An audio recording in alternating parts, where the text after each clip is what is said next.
اور بستر کو اور یہاں پر محطات فی حیات النبی صلی اللہ علیہ وسلم کہ آپ صلی اللہ علیہ وسلم کی پوری زندگی مبارک میں جو واقعات پیش ہیں ان تمام واقعات کو آپ صلی اللہ علیہ وسلم کی عمر مبارک کے ہر حدیث سے اور سال کی مناسبت سے یہاں پہ جمع کیا گیا، ذکر کیا گیا۔ یہ جو نمبرز لکھ کر نظر آ رہے ہیں یہ آپ صلی اللہ علیہ وسلم کی زندگی مبارک کے ترتیب یا عمر کے حساب سے ترتیب دیے گئے ہیں۔ فار ایگزامپل 3 سال کی عمر تھی آپ صلی اللہ علیہ وسلم کی جب آپ کے سینے مبارک کو چاک کیا گیا اور دل مبارک کو نکال کر زمزم کے پانی کے ساتھ واش کیا گیا، دھویا گیا۔ جب یہ واقعہ پیش آیا تب آپ کی عمر شریف کتنی تھی؟ 3 برس۔ 3 سال میں پہلی مرتبہ آپ کا شق صدر ہوا تھا۔ نبی پاک صلی اللہ علیہ وسلم 12 سال کی عمر میں اپنے چچا ابو طالب کے ساتھ ملک شام کے سفر پر گئے اور اس سفر میں آپ کی ملاقات ایک بحیرہ نامی عیسائی راہب سے ہوئی جس نے دیکھتے ہی پہچانا، کہا بتایا کہ یہ بچہ بڑا ہو کر نبی بنے گا، اللہ اسے آخری نبی بنائیں گے۔ نبی پاک صلی اللہ علیہ وسلم کے مبارک 25 ایئرز یعنی 25 برس تھی جب آپ کی شادی حضرت خدیجہ رضی اللہ عنہا سے ہوئی اور 26 سال کی عمر سے لے کر 35 سال کی عمر تک اللہ تعالیٰ نے آپ کو ان کے بطن اطہر سے اولاد کی نعمت سے نوازا اور 40 ایئرز 40 سال کی عمر میں اللہ تعالیٰ نے شرف نبوت عطا فرمایا۔ حضرت جبریل علیہ السلام غار حرا میں پہلی وحی لے کر اللہ کے رسول علیہ السلام کے پاس حاضر ہوئے اور آپ پر سب سے پہلے ایمان لانے والوں میں حضرت خدیجہ، ابوبکر، علی، سعد بن ابی وقاص رضی اللہ عنہم کے نام شامل ہیں اور آپ کے مبارک 43 ایئرز 43 برس تھی جب اللہ تعالیٰ نے آپ کو فاصدع بما تؤمر کا حکم دیا، اے محمد صلی اللہ علیہ وسلم اللہ کی توحید کا کھلم کھلا سرعام اعلان کیجیے۔ تو آپ صلی اللہ علیہ وسلم صفا کی پہاڑی پر چڑھ کر اللہ کی وحدانیت کی طرف بلانے لگے۔ وہی لوگ جو آپ کو صادق اور امین کہنے والے تھے توحید کی دعوت میں سے آپ کے جانی دشمن اور دشمنی اس قدر آگے بڑھ گئے کہ آپ اور آپ کے صحابہ کے ساتھ سوشل بائیکاٹ کے بعد ایک چھوٹی سی گھاٹی جسے شیب بنی ہاشم یا شیب ابی طالب بھی کہا جاتا تھا اس میں رہنے پر مجبور اور معصور کر دیا، جہاں پہ کئی ایک مشکلات کا سامنا کرنا پڑا، حتیٰ کہ درختوں کے پتے کھانے تک نوبت آ گئی، بھوک کا یہ عالم تھا۔ اور جب یہ سوشل بائیکاٹ کیا گیا آپ کے عمر شریف اس وقت 47 برس تھی۔ نبی پاک صلی اللہ علیہ وسلم کے عمر شریف 53 برس تھی جب آپ نے مکہ سے مدینہ کی طرف ہجرت فرمائی اور یہاں پہنچ کر کے یہ ایک اہم امور انجام دیے جن کی پوری فہرست ہمارے سامنے ہے، جن میں مسجد قباء، مسجد نبوی کی تعمیر، مہاجرین اور انصار کے درمیان آپ نے بھائی چارہ قائم فرمایا۔ اور اس کے اگلے سال سن 2 ہجری میں آپ صلی اللہ علیہ وسلم کے عمر شریف 54 ایئرز 54 برس تھی جس سال میں جنگ بدر کا واقعہ پیش آیا، دیگر یہ تمام واقعات پیش آئے اور اس کے مزید اگلے سال سن 3 ہجری میں آپ کے عمر شریف 55 ایئرز یعنی 55 برس تھی جس سال میں جنگ احد کا واقعہ پیش آیا اور اس کے مزید 2 سال بعد سن 5 ہجری میں آپ کے عمر شریف 57 ایئرز 57 برس تھی جس سال میں جنگ احزاب جسے جنگ خندق بھی کہا جاتا ہے جس میں 5 سے 5.5 کلومیٹر لمبی خندق بھی کھودی گئی تھی اور اس کے مزید 3 سال بعد سن 8 ہجری میں آپ کے عمر شریف 60 ایئرز یعنی 60 برس تھی جس سال میں مکہ فتح ہوا، غزوہ حنین، غزوہ طائف کے واقعات پیش آئے اور نبی علیہ السلام نے جعرانہ نامی جگہ سے عمرے کا احرام باندھا تھا جہاں پر اس وقت جعرانہ نامی مسجد بھی بنی ہوئی ہے۔ کہاں پہ ہے یہ؟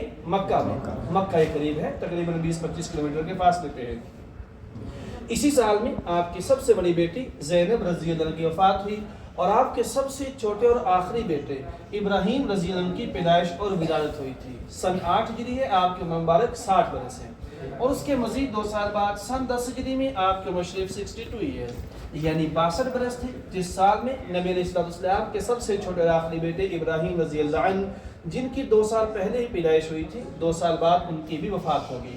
اسی سال میں آپ نے اپنا آخری حج حجۃ الوداع ادا فرمایا اور حجۃ الوداع کے موقع پر قرآن پاک کی آیت کا نزول ہوا، فرمایا الیوم اکملت لکم دینکم کہ آج کے دن تمہارے اوپر تمہارا دین اسلام مکمل کر دیا۔ اور اس کے اگلے سال سن 11 ہجری میں آپ کے عمر شریف 63 ایئرز یعنی 63 برس تھی جب آپ صلی اللہ علیہ وسلم اس دنیا فانی کو چھوڑ کر اپنے خالق حقیقی کے پاس پہنچ گئے۔ یعنی نبی علیہ السلام کی نبی کریم صلی اللہ علیہ وسلم کی وفات کے وقت آپ کی ٹوٹل عمر شریف کتنی تھی؟ 63 برس 63 ایئرز۔ تو یہاں پر نبی علیہ السلام کی زندگی کے تمام واقعات کو آپ صلی اللہ علیہ وسلم کی عمر مبارک کے ہر حصے اور سال کی مناسبت سے یہاں پہ جمع کیا گیا، ذکر کیا گیا۔ تھوڑا سا آگے بڑھیں گے اگلے سیکشن کی طرف، گزارش ہے پہلے لیڈیز خواتین بہنیں آگے بڑھ جائیں، پلیز آگے تشریف لے جائیں، پھر جینٹس بھائی آپ بھی تشریف لائیں، تشریف لائیں، بارک اللہ فیکم۔ پہلے وہ بولے آ جائیں جائیے اور ہمارا اس طرف ہوگا، ہمارا اس سرکل کی طرف ہوگا، یہاں پہ نارمل نیچے ہو جائے ایک سرکل دائرے کی شکل میں، اور بھائیوں سے گزارش ہے یہاں پہ ایک سرکل دائرے کی شکل میں کھڑے ہو جائیں. بارک اللہ فیکم. محمدیہ محمدی باغیچہ اور باغ، یہاں پر کیا ہے؟ نبی علیہ السلام کے جتنے بھی رشتہ دار قرابت دار، چاہے وہ آپ کے خونی رشتہ دار یا آپ کے سسرالی رشتہ دار یا آپ کے رضائی رشتہ دار، ان سب کو ان کے ناموں کے ساتھ یہاں پہ جمع کیا گیا. دیکھیں گے سب سے پہلے نسبہ شریف کہ نبی علیہ السلام کا نسب نامہ کیا تھا. آپ کا نام محمد بن عبداللہ بن عبد المطلب بن ہاشم بن عبد مناف، اور یہ سلسلہ چلتے چلتے اسماعیل علیہ السلام، ان کے بعد جد الانبیاء ابراہیم علیہ السلام تک جاتا ہے. ابناؤہ علیہ السلام، نبی پاک کے بیٹے کتنے تھے؟ آپ کے 3 بیٹے تھے. سب سے بڑے بیٹے کا نام قاسم، پھر عبداللہ، سب سے چھوٹے آخری بیٹے کا نام کیا تھا؟ ابراہیم. اور آپ کے تینوں بیٹے بچپن میں ہی وفات پا گئے تھے، کوئی بھی جوانی کی عمر تک نہیں پہنچے تھے. امامہ علیہ السلام، آپ علیہ السلام کے چچا کتنے تھے؟ نبی پاک کے 12 چچا تھے، جن سب کے نام ہمارے سامنے ہیں، جن میں سے بعض ایمان لائے، باقی ایمان سے محروم رہے.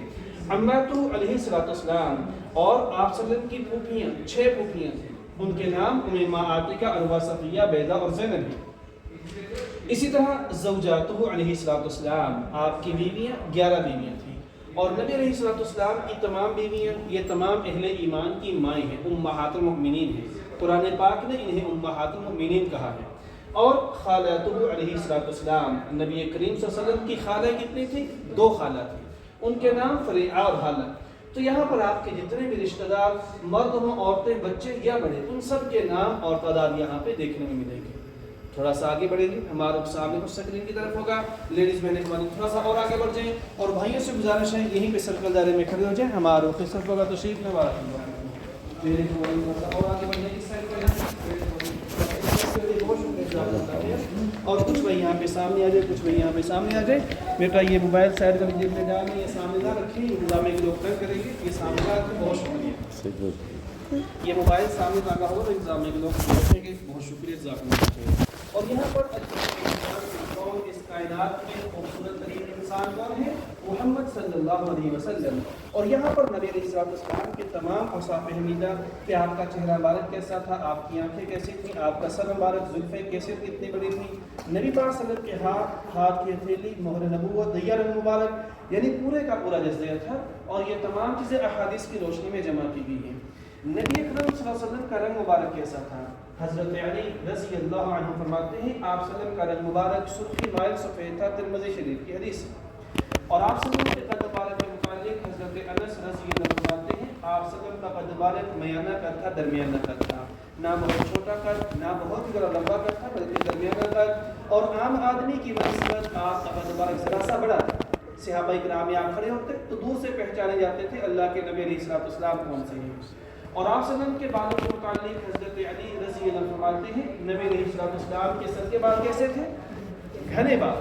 اور آپ کے بال مبارک کتنے بڑے اور لمبے ہوتے تھے؟ نبی علیہ السلام کے بال مبارک آپ کے کانوں کا نیچے والا حصہ یہاں تک رہتے تھے. اور کبھی نبی علیہ السلام کے بال مبارک آپ کے شانوں تک کا مطلب کندھوں تک یہاں تک ہوتے تھے. اور کبھی نبی علیہ السلام کے بال مبارک آپ کے کانوں اور کندھوں کے درمیان تک رہتے تھے. اور کیفیت کیسے تھے بال مبارک؟ نبی پاک صلی اللہ علیہ وسلم کے بال مبارک نہ بہت زیادہ گھنگریالے بال تھے اور نہ بالکل اسٹریٹ و سیدھے بال، بلکہ آپ کے بال مبارک کیسے تھے؟ ہلکے ہلکے ملنے بال، ہلکے ہلکے، جو کہ کان کی نو ذرا نیچے یا کندھوں کے برابر تک رہتے اور خوبصورت نظر آتے. دیگر اوصاف میں آپ کی داڑھی مبارک، آپ کا سینہ مبارک، آپ کا چہرہ مبارک کیسا تھا؟ اللہ کے رسول علیہ السلام حسن و جمال میں سب سے بڑھ کر تھے. اور کس قدر خوبصورت ہے؟ حضرت کعب رضی اللہ عنہ فرماتے ہیں آپ صلی اللہ علیہ وسلم کا چہرہ مبارک جیسے کہ وہ کیا ہے؟ چاند کا ٹکڑا ہے، چاند کا ٹکڑا. اتنا خوبصورت چمکدار چہرہ اللہ تعالیٰ نے اپنے نبی علیہ السلام کا بنایا تھا. اور آپ کا چہرہ مبارک حیا سے مزین چہرہ تھا. اور نبی علیہ السلام کا چہرہ سچا چہرہ. کس قدر، کتنا سچا چہرہ. حضرت عبداللہ بن سلام فرماتے ہیں کہ اللہ کے رسول علیہ السلام جب مدینہ تشریف لائے تو لوگ آپ کے استقبال کے لیے آگے بڑھے. میں نے بھی آگے بڑھ کر آپ کی زیارت کی تو آپ صلی اللہ علیہ وسلم کے چہرے مبارک پر پہلی نظر پڑتے ہی یہ چہرہ کسی چھوٹے آدمی کا نہیں ہے. کلمہ پڑھ کر مسلمان ہوں کہ عبداللہ بن سلام رضی اللہ عنہ جو کہ اس سے پہلے یہودیوں کے بہت سے عالم اور دیگر دیگر اوصاف میں آپ کے مبارک آنکھیں کیسی تھیں، نبی علیہ السلام کی ناک مبارک، دست مبارک، دندان مبارک، یعنی تمام کے تمام اوصاف شمولتا کو احادیث کی روشنی میں جمع کیا گیا۔ اللہ تعالیٰ سے دعا ہے کہ اللہ ہم سب کو نبی علیہ السلام کی جنت الفردوس میں رفاقت اور آپ کی زیارت نصیب فرمائے، آمین یا رب۔ آئیے تھوڑا سا اور آگے بڑھتے ہیں۔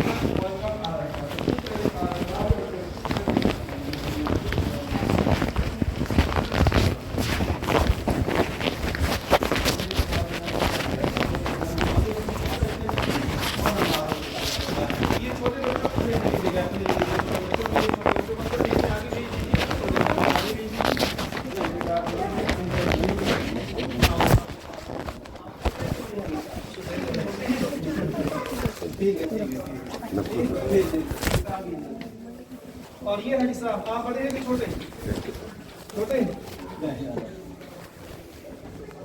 اور یہاں پر یہ ایریا لیڈیز اور خواتین کے حوالے سے بنایا گیا ہے۔ دور نبوی میں کون کون سی خواتین نے کن فیلڈ و شعبہ جات میں اہم کردار ادا کیا، ان تمام فیلڈ شعبہ جات خواتین صحابیات کے نام علم و افتاء کے میدان میں حضرت ام سلمہ، حضرت عائشہ رضی اللہ عنہما کے نام قابل ذکر ہیں، جو لوگوں کی دینی رہنمائی کیا کرتی، ان کے سوالوں کے جواب دیتی اور ان کو فتویٰ بھی دیا کرتی تھی۔ اور جہاد اور شجاعت میں کن خواتین کی اہم ایکٹیویٹیز رہیں، تمام صحابیات کے نام۔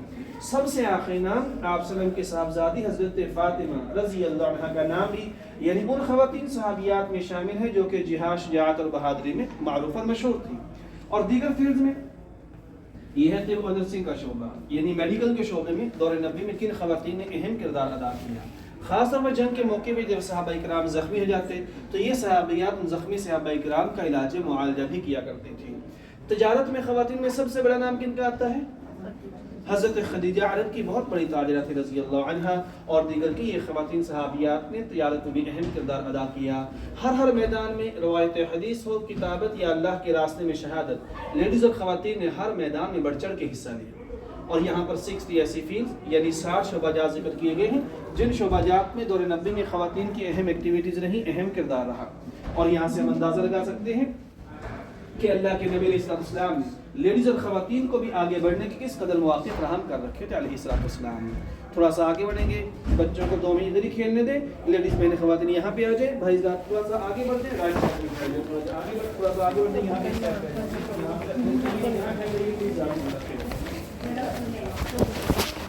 جیسٹ میرا تھوڑا سا آگے بڑھنے سائڈ پہ آ جائیں، بہنیں خواتین وہیں پر ہوتے ہیں پلیز، جیسٹ میرا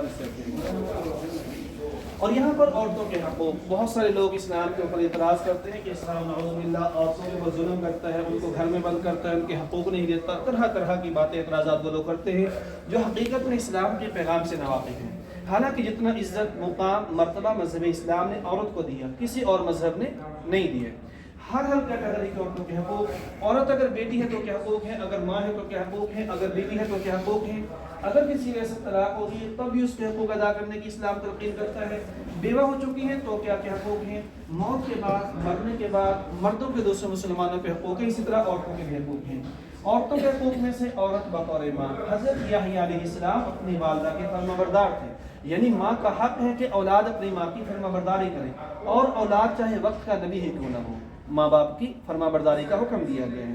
اور ایسے ہی اللہ تعالیٰ فرماتے ہیں کہ ماں اور باپ دونوں یا دونوں میں سے کوئی ہے، خاص طور پر جب بڑھاپے کی عمر کو پہنچ جائیں، بوڑھے ہو جائیں، پھر فرمایا کہ ان کو ہاتھ یا زبان سے اذیت تکلیف پہنچانا بہت دور کی بات ہے۔ فرمایا ان کے آگے اف تک کہنے کی اجازت نہیں ہے، بوڑھی ماں ہو، بوڑھا باپ، اس کے سامنے اولاد اف تک کہہ نہیں سکتی ہے، اسلام اس چیز کی اجازت نہیں دیتا ہے۔ عورتوں کے حقوق کی بات کریں تو عورت اگر بیٹی ہے تو کیا کیا حقوق ہیں؟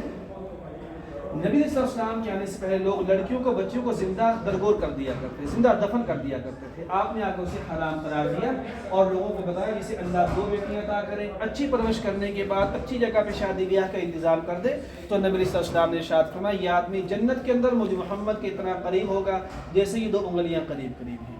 یعنی بیٹیاں جنت میں لے کر جانے کا ذریعہ اور راستہ ہے، اور جنت کے اندر نبی صلی اللہ علیہ وسلم کی مرافقت حاصل کرنے کا ذریعہ اور راستہ ہے، اور بیٹیاں رحمت ہیں، زحمت ہرگز نہیں ہے۔ بدبخت ہے وہ باپ جو بیٹی پیدا ہونے پہ بیوی کو طلاق دیتا ہے، اللہ کی رحمت کو گھر سے نکال دھتکار رہا ہے، اسلام اس چیز کی اجازت نہیں دیتا ہے۔ ایسے ہی اللہ تعالیٰ نے بیٹوں کے ساتھ ساتھ بیٹیوں کو وراثت میں حصے دار بنایا، بیٹیوں کا وراثت میں حصہ ہے۔ کتنے ایسے لوگ ہیں سگا باپ چاہتا ہے کہ بیٹی کو اس کا حصہ نہ دیا جائے، سگا باپ اپنی بیٹی کے وراثت میں حصے کا قاتل، اور سگا بھائی یہ چاہتا ہے کہ باپ کے انتقال سے پہلے پوری جائیداد بیٹوں کے نام پہ منتقل ہو جائے، تاکہ بعد میں بیٹیاں آ کر اپنے حصے کا مطالبہ ہی نہ کر سکیں۔ اگر کوئی بہن بیٹی اپنے حصے کا مطالبہ کرنے آ جائے تو پورا معاشرہ اس کو عیب کی نظروں سے دیکھتا ہے، کتنی ظالمہ بہنیں ہیں اپنے بھائیوں سے حصہ مانگنے چلی آئی ہیں، یعنی اپنا حصہ جو اللہ نے اسے عطا کیا وہ لینا یا اس کا مطالبہ کرنا تو ظلم ہے، اور جو سگا بھائی اپنا حصہ لینے کے بعد پوری زندگی بہن کا حصہ کھا رہا ہے اس کو انصاف کہتے ہیں۔ اسلام اس چیز کی اجازت نہیں دیتا ہے۔ اگر کسی کے والد سے ایسی غلطی ہوئی ہے کہ وہ دنیا سے جانے سے پہلے پوری جائیداد بیٹوں میں تقسیم کر کے چلا گیا، بیٹوں کو چاہیے فی الفور اپنی بہنوں کا حصہ ان کے گھر پہنچائیں تاکہ قبر میں ان کے والد سے آسانی ہو سکے۔ اور اگر ہم یہ بہنوں یا بیٹوں کے حقوق نہیں دیں گے، قیامت کے دن اللہ کی بارگاہ میں ہمیں اس کا جواب دینا ہوگا۔ اللہ ہم سب کو اس پر عمل کرنے کی توفیق عطا فرمائے۔ آپ صلی اللہ علیہ وسلم کے زمانے میں مکہ اور مدینہ کیسا تھا یہ دیکھنے کے لیے تھوڑا سا آگے بڑھیں گے۔ تشریف لائے، بچوں کو ساتھ لیتے ہیں، بچوں کو ساتھ لیتے ہیں، یہ ساتھ تھوڑا سا تشریف لائے۔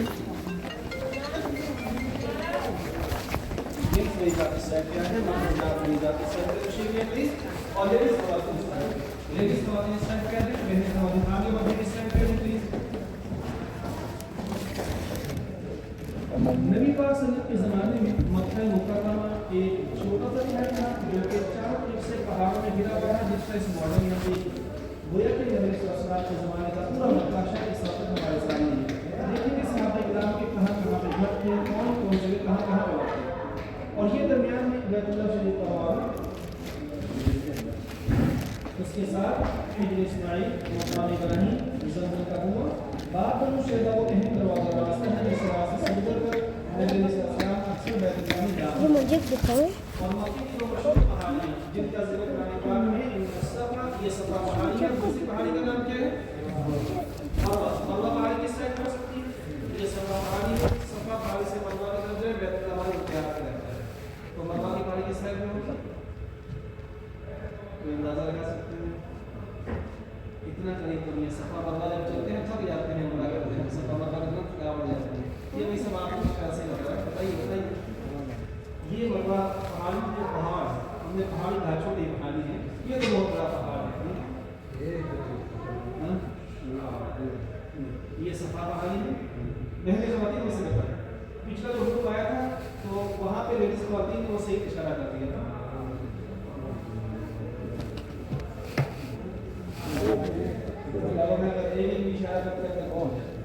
یہ بھی سب آپ کا جواب ہے، یہ مروہ پہاڑی صفا مروہ کے درمیان کئی ایک مشہور صحابہ کرام رہے تھے۔ میں نے پہلے گزارش کی تصویر پکچر نہیں اسلام میں کیسے بنا ہے، اس سے جناب اللہ سب کچھ ذکر کرتا ہے۔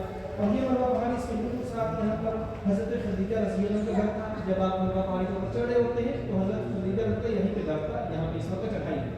اس کے ذرا آگے دیکھیں ابو سفیان رضی اللہ عنہ، اس سے مجھے آگے درمیان حضرت عباس رضی اللہ عنہ، اور اس سائڈ پہ آپ صلی اللہ علیہ وسلم کی جائے گریش جہاں نبی صلی اللہ علیہ وسلم کی میراث باسعادت کی۔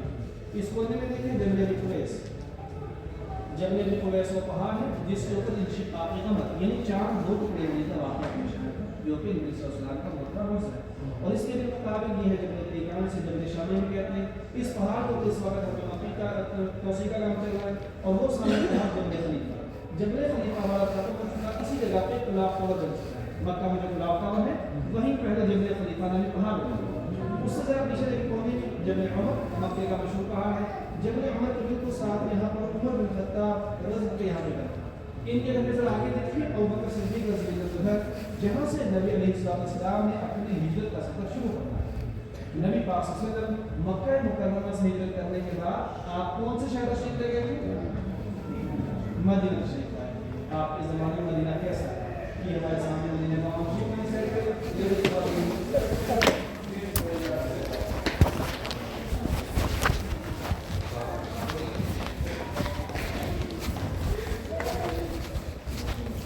نبی پاک صلی اللہ علیہ وسلم ہجرت کے بعد جب یہاں پہنچے ایک چھوٹی سی بستی تھی یثرب کہا جاتا تھا، آپ نے اس کا نام چینج کر دیا، بدل دیا۔ یثرب کی وجہ کیا نام رکھ دیا آپ نے اس کا؟ مدینہ، طیبہ، طابہ، ایک اچھے اچھے نام رکھیں۔ اور یہ درمیان میں مسجد نبوی کا موجود اس کے مختلف دروازے یہ باب جبرائیل، باب الرحمہ، شمال دروازہ باب السلام، اور یہ صفہ چبوترا ہے جہاں پہ اصحاب صفہ صحابہ کرام رہتے تھے۔ اور یہ جگہ مسجد نبوی کی بیک سائڈ پہ شمال کی جانب نارتھ سائڈ پہ بنائی گئی تھی، اور یہ والی سائڈ مسجد نبوی کی فرنٹ سائڈ ہے، قبلہ رخ ساؤتھ اور جنوب۔ مدینہ میں قبلہ ساؤتھ اور جنوب کی جانب پڑتا ہے۔ یہ ایسٹ مشرقی سائڈ، یہ ویسٹ مغربی سائڈ، مشرق مغرب شمال اور جنوب۔ امہات المؤمنین کے حجرات مسجد نبوی کے بالکل ساتھ مشرقی جانب تھے۔ یہاں پر حجرہ تھا ام المؤمنین حضرت حفصہ رضی اللہ عنہا کا، یہاں پر حضرت صفیہ، رملہ، زینب، جویریہ، سودا، ام سلمہ رضی اللہ عنہ جميعاً، اور یہاں پر حجرت عائشہ رضی اللہ عنہا کا تھا، جہاں پر اس وقت نبی علیہ السلام کا روضہ مبارک ہے، یعنی آپ کی قبر مبارک ہے۔ اور یہاں پر گھر حضرت ابو ایوب انصاری رضی اللہ عنہ کا تھا۔ نبی علیہ السلام ہجرت کے بعد جب مدینہ پہنچے، سب سے پہلے آپ نے ان کے گھر میں قیام فرمایا تھا۔ ان کے گھر کے بالکل سامنے آپ کے ماموں سعد بن ابی وقاص رضی اللہ کا یہاں پہ گھر تھا، اور یہاں پر آپ کے چچا عباس رضی اللہ کا گھر، یہاں پہ مروان بن حکم، عمار بن یاسر، نوفل بن حارث، حسن بن زید، حارثہ بن نعمان رضی اللہ اجمعین، اور یہاں پر عبد الرحمن بن عوف رضی اللہ کا گھر تھا۔ ان کے گھر کے ساتھ یہ کھجوروں کا باغ تھا۔ یہ کھجوروں کا باغ حضرت ابو طلحہ انصاری رضی اللہ عنہ کا تھا، اور یہاں پر عبداللہ بن مسعود، ان کے بھائی عتبہ بن مسعود رضی اللہ عنہما، اور یہاں پر عثمان بن عفان رضی اللہ کا گھر، یہاں پر حضرت علی، حضرت فاطمہ رضی اللہ عنہما، یہاں پر خالد بن ولید، عامر بن عاص، مغیرہ بن شعبہ رضی اللہ اجمعین، اور یہاں پر ابوبکر صدیق رضی اللہ عنہ کا گھر تھا۔ ابوبکر صدیق رضی اللہ کا گھر، جہاں پر اس وقت مسجد نبوی کا گیٹ نمبر 2 ہے، 2 نمبر گیٹ۔ 1 نمبر گیٹ کا نام کیا ہے مسجد نبوی کے 1 نمبر گیٹ؟ اس کا نام باب السلام، اس کا نام باب السلام، جہاں سے مرد حضرات سلام کے لیے انٹر ہوتے ہیں، سلام کے لیے داخل ہوتے ہیں، اور اس سے آگے 7 والا 2 نمبر گیٹ ہے، اس گیٹ کا نام باب صدیق ہے، جہاں پہ ابوبکر صدیق رضی اللہ کا گھر تھا۔ ان کے گھر کے ذرا پیچھے دیکھیں، یہ عمر بن خطاب، یہاں پر تمیم داری، زبیر بن عوام، عبداللہ بن جعفر، طلحہ بن عبید اللہ، سفیان بن حسین، حسان بن ثابت رضی اللہ اجمعین، اور یہاں پر مقبرۃ البقیع، بقیع قبرستان، اور اس کے بالکل اپوزٹ سائڈ دیکھیں مغرب میں سقیفہ بنی ساعدہ۔ سقیفہ بنی ساعدہ وہ جگہ ہے جہاں پر خلیفہ اول کا نام کیا ہے؟ خلیفہ اول کسے کہا جاتا ہے؟ خلیفہ اول تو سبھی جانتے ہوں گے نا، خلیفہ اول کون ہے؟ حضرت ابوبکر صدیق۔ ابوبکر صدیق رضی اللہ عنہ کی خلافت کی بیعت یہاں پہ ہوئی تھی، انہیں خلیفہ منتخب کیا گیا تھا۔ اور یہ دونوں جگہیں بقیع قبرستان، سقیفہ بنی ساعدہ، آپ صلی اللہ علیہ وسلم کے زمانے میں مدینہ شہر سے باہر، یعنی آؤٹ آف مدینہ تھے، کیونکہ آپ صلی اللہ علیہ وسلم کے زمانے کا یہ پورا مدینہ شہر تھا، جو کہ اس وقت یہ پورے کا پورا مسجد نبوی میں کنورٹ ہو چکا ہے۔ اور یہ جگہیں جو مدینہ سے باہر ہوتی تھی، توسیع کے بعد دونوں جگہیں مسجد نبوی کے شہر کے بالکل ساتھ ہیں۔ تو اب ہم انشاءاللہ سے آگے بڑھیں گے، جہاں پہ موجودہ کرنٹ لوکیشن کے مطابق ان میں سے بعض جگہوں کی تعین بھی کریں گے، اور نبی علیہ السلام کی سیرت کی مزید پہلو بھی جانیں گے انشاءاللہ۔ آئیے تھوڑا سا اور آگے بڑھتے ہوئے تشریف لائیں۔ ویلکم۔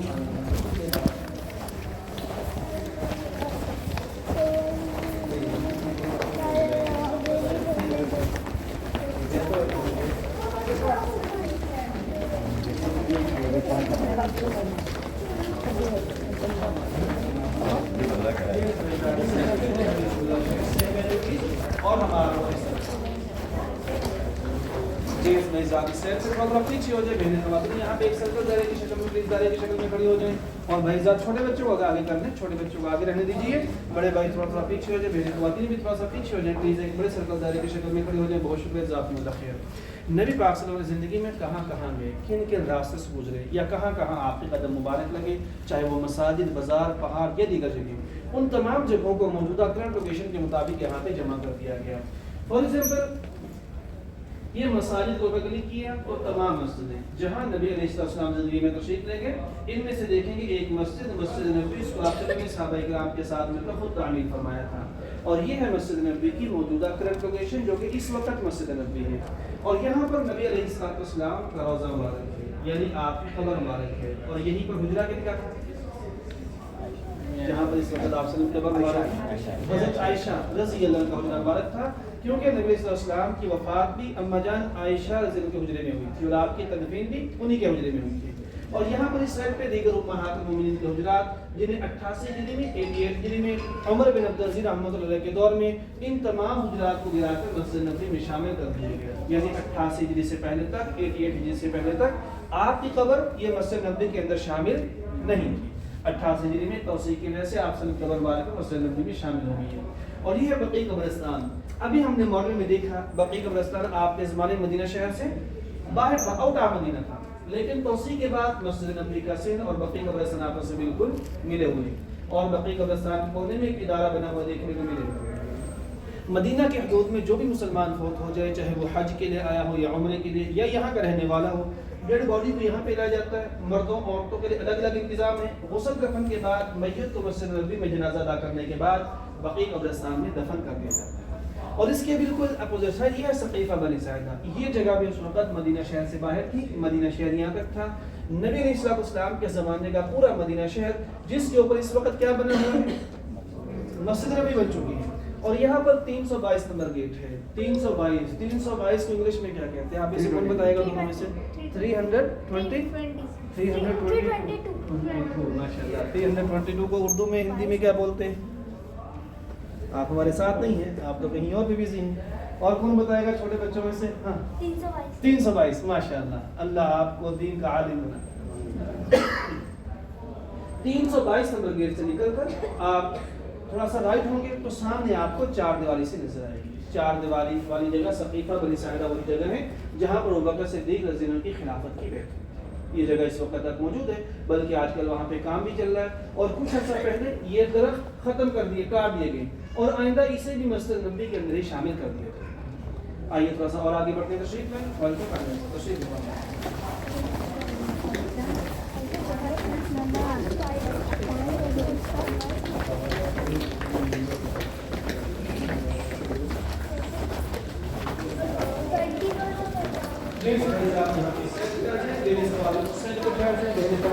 یہاں پہ بیٹھ کر تھوڑا وقت پیچھے ہو جائے. مرد حضرات کہیں آپ اس سائڈ پہ آ جائیں. جینٹس پلیز آپ اس سائڈ پہ آ جائیں. بھائی سردار اس سائڈ پہ تشریف لائیں. جینٹس پلیز آپ یہاں پہ اس سائڈ پہ آ جائیں پلیز. اور کوشش کرنے کا تھوڑا پیچھے ہو جائیں. چھوٹے بچے بھی شاید آگے کھڑے رہیں، بڑے بھائی تھوڑا آگے پیچھے ہو جائیں. بہت شکریہ. نبی پاک صلی اللہ علیہ وسلم نے استعمال فرمایا کرتے ہیں، آپ کے زمانے میں استعمال ہوتی نہیں. علماء سیرت کی پوری ٹیم اور جماعت ہے جنہوں نے سیرت کی روشنی میں جو قریب ترین صورت ضبطیاں بنا کر ہمارے سامنے پیش کی ہے. یہ ہے ادر. اسے اردو میں زرہ کہا جاتا ہے. زرہ کا مطلب لوہے کی کڑیوں کا بنا ہوا لباس جسے جنگ کے موقع پر جسم کی حفاظت کے لیے پہنا جاتا تھا. اور یہ ترمذی شریف کی حدیث میں فرمایا کان علی النبی صلی اللہ علیہ وسلم درعان یوم احد. جنگ احد کے دن نبی علیہ السلام کے مبارک پر ڈبل زرہ تھی. ڈبل لوہے کا بنا لباس آپ نے زیب تن کر رکھا تھا. اور یہ زرہ کی قریب ترین شیپ اور صورت ہے جسے اہل سیرت نے بنا کر یہاں پہ پیش کی. اور اشنا چمڑے کا بنا بیگ، ڈول یا برتن جسے کنویں سے پانی نکالنے کے لیے، گھر میں پانی بھر کے رکھنے کے لیے استعمال کیا جاتا تھا. اس کا ذکر بھی بخاری شریف کی حدیث کے مطابق اللہ کے رسول علیہ السلام کے گھر میں اس کا استعمال تھا. اور یہ اس کی قریب ترین شیپ اور صورت ہے. الرحل جانور کے اوپر کپڑا بچھا کر بیٹھنے کے لیے، استعمال رکھنے کے لیے. المغفر کیا چیز ہے؟ بخاری مسلم کی حدیث فرمایا ان رسول اللہ صلی اللہ علیہ وسلم دخل عام الفتح وعلى رأس المغفر کہ اللہ کے رسول علیہ السلام فتح مکہ کے موقع پر مکہ میں داخل ہوئے تو آپ کے سر مبارک کے اوپر مغفر تھا. آپ نے مغفر پہن رکھا تھا. یہ مغفر کی پکچر ہمارے سامنے ہے. اسے اردو میں کیا کہتے ہیں؟ یہ مغفر جو ہمارے سامنے ہے اس کو اردو میں کیا بولتے ہیں؟ اس کا نام انگلش میں کیا بولتے ہیں؟ انگلش میں ہیلمٹ. ماشاءاللہ انگلش میں تو جاننے والے ہیں لیکن اردو کا جنازہ ہم نے نکال دیا ہے. اردو کا ہم خود بھی نہیں جانتے اردو والے، تو دوسرے لوگ کیا جانیں گے. خیر اردو میں اسے خود کہتے ہیں. اردو میں کیا کہتے ہیں؟ خود. خود خود ٹھیک ہے. انگلش میں ہیلمٹ کہتے ہیں، عربی میں مغفر کہتے ہیں. بات تو ایک ہی ہے. جنگ احد کے موقع پر نبی علیہ السلام کے جسم مبارک پر کتنی زرہ تھی؟ دو ڈبل زرہ تھی. اور آپ کے سر مبارک کے اوپر مغفر اور خود تھا جس کے اوپر دشمن نے کئی ایک وار کیے. یہ اوپر کی پلیٹیں ٹوٹ کر ٹکڑے ٹکڑے ہو گئے لیکن اللہ تعالیٰ نے آپ صلی کے سر مبارک کو محفوظ رکھا. البتہ یہ جو نیچے لوہے کی کڑیاں یہ چہرے اور گردن کی حفاظت کے لیے ہوتی ہیں. ایسی ٹکڑے ٹوٹ کر آپ صلی کے رخسار مبارک کے اندر تک دھنس گئی تھی. جسے ابو عبیدہ بن جراح رضی اللہ عنہ نے آگے بڑھ کر اپنے دانت سے بکرا کھینچا نکالا. کافی زیادہ خون نکلا اور نبی پاک صلی اللہ علیہ وسلم کے چہرے مبارک پر کافی گہرا زخم آیا. جنگ احد کی بات ہے. اور یہ القراء چمڑے کا بنا بیگ جس کے اندر اسلحہ خاص طور پر جنگ وغیرہ کے موقع پر اسلحہ وغیرہ اٹھانے کا آتا تھا. الملک کیا چیز ہے؟ نبی کریم صلی اللہ علیہ وسلم نے دعا فرمائی تھی. فرمایا اللہم بارک لنا فی مدنا و صاعنا. اے اللہ ہمارے مد میں ہمارے صاع میں برکت پیدا فرما. اور یہ کیا چیز ہے جس سے برکت کی دعا کی گئی؟ یہ ہمارے سامنے ایک مد ہے. یہ ایک مد ہے. ایک مد یہ ایک پیمانہ ہے. پیمانہ جیسا کہ آج کے دور میں ہم لیٹر وغیرہ یوز کرتے ہیں، 1 لیٹر 2 لیٹر 4 لیٹر مثال کے طور پر. اس دور میں اناج کی خرید و فروخت کے لیے، اناج ماپنے کے لیے پیمانے کے طور پر استعمال ہوتا تھا. یعنی یہ ایک مد ہے. اس طرح کے 4 مدوں کو ایک صاع بنتا ہے. جیسے 1 کلو میں 4 پاؤ ہوتے ہیں، ایک سا کے اندر کتنے مد ہوتے ہیں؟ 4. اور موجودہ ویٹ کے مطابق تقریباً اس کا وزن کتنا ہوتا ہے ایک سا کا؟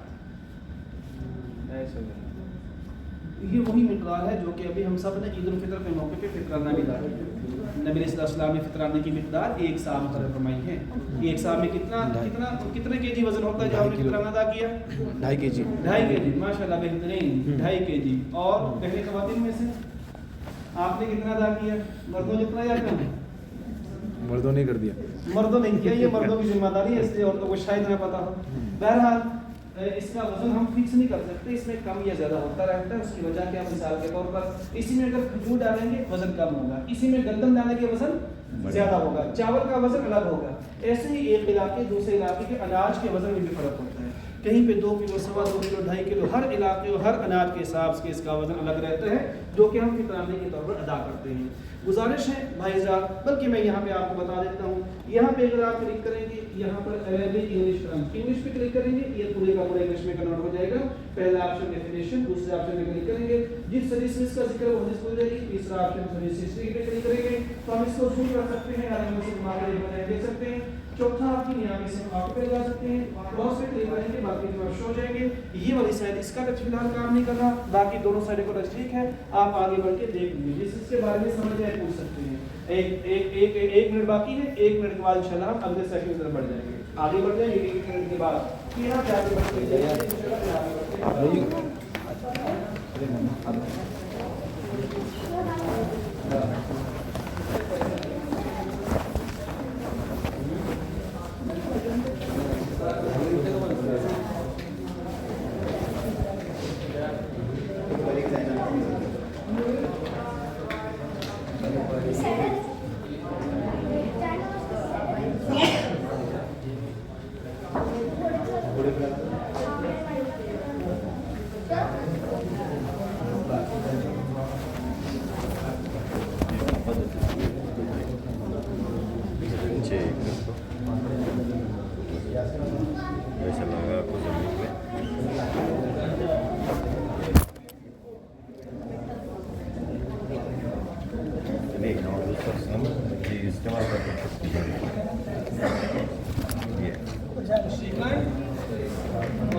پہلی 2 لائنیں خواتین کے لیے، پیچھے والی 2 لائنیں جنس و رجال. پہلی 2 لائنیں لیڈیز خواتین کے لیے اور پیچھے والی 2 لائنیں جنس و رجال کے لیے. بہت بجتے ہیں بہت پہلی 2 لائنیں جنس و رجال پیچھے والی 2 لائنیں جنس و رجال کے لیے. تشریف رکھیں جزاکم اللہ. یہاں پہ کیمرہ لو ہے، تصویر پکچر یا ویڈیو وغیرہ بنا کر اور اس سے آگے بھی کیمرہ لو، اس سے آگے بھی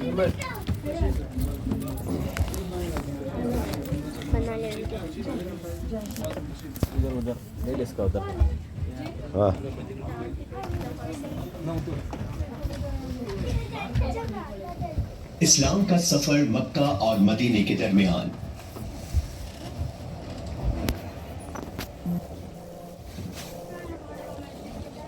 مکہ مکرمہ یہ وہ مقام ہے جہاں حضرت ابراہیم نے اپنی اہلیہ حجر اور فرزند حضرت اسماعیل کو چھوڑا تھا. اللہ تعالیٰ کے حکم سے اور اس یقین کے ساتھ کہ اللہ تعالیٰ انہیں ضائع نہیں ہونے دیں گے. وقت کے ساتھ ساتھ ترقی کرتے ہوئے مکہ نے شام اور یمن کے درمیان کے اہم تجارتی اور ثقافتی مرکز کی حیثیت حاصل کر لی اور اوقاز کا بازار مختلف تجارتی ساز و سامان سے آباد ہونے لگا.